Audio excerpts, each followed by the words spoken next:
Participants look at a screen showing a world map with climate anomalies during the UN Climate Change Conference in Le Bourget, near Paris, on December 8, 2015. Stefan Mahir Reuters. The concentration of CO2, a planet-warming greenhouse gas, set a new record in 2016, according to a report by the UN World Meteorological Organization. The year-to-year spike in CO2, from 400 ppm in 2015 to 403.3 ppm in 2016, also represents the biggest annual jump on record, some of which can be attributed to the 20,152,016 El Niño. The atmosphere has as much CO2 in it as it did 3 to 5 million years ago, the report states, when the Greenland and West Antarctic ice sheets melted and even some of the East Antarctic ice was lost, leading to sea levels that were 33 to 66 feet higher than those today. The report starts out the rate of increase of atmospheric carbon dioxide (CO2) over the past 70 years is nearly 100 times larger than that at the end of the last ice age. That in itself is alarming.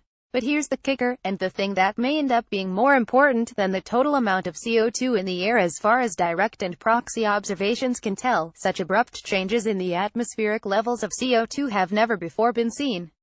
The overwhelming majority of relevant scientists agree that's a problem. Prior to the Industrial Revolution, when fossil fuel burning technologies started to come online, global concentration of CO2 was around 280 ppm.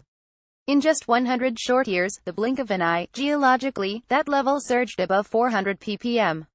Burning fossil fuels takes carbon out of the ground and injects it into the atmosphere, where it prevents Earth's heat from radiating back into space. It's led to a 40% increase in the radiative forcing, or warming effect, of our climate. We simply don't know how Earth is going to respond to such a rapid increase in temperature. There is no precedent we can look to that could provide insight on how ecosystems will or won't adapt. The closest analog we have is something that happened 55 million years ago, an era scientists call the PETM, Paleocene thermal maximum, in which CO2 climbed to record levels over tens of thousands of years. You can see, it doesn't hold a candle to the rate we're witnessing in the 20th and 21st centuries. Angela Fritz for Wonderground.com. The increase in greenhouse gas has caused the planet to warm close to 1.5 degrees Celsius since the Industrial Revolution. It seems small, but it's significant. The Paris Agreement pointed to 2 degrees as the point at which Earth's climate may become truly inhospitable for current life, with heat waves, drought, sea level rise and catastrophic flooding as the main impacts.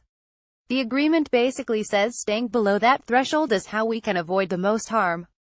Without rapid cuts in CO2 and other greenhouse gas emissions, we will be heading for dangerous temperature increases by the end of this century, well above the target set by the Paris Climate Change Agreement, WMO Secretary-General Petteri Taalas said in a statement.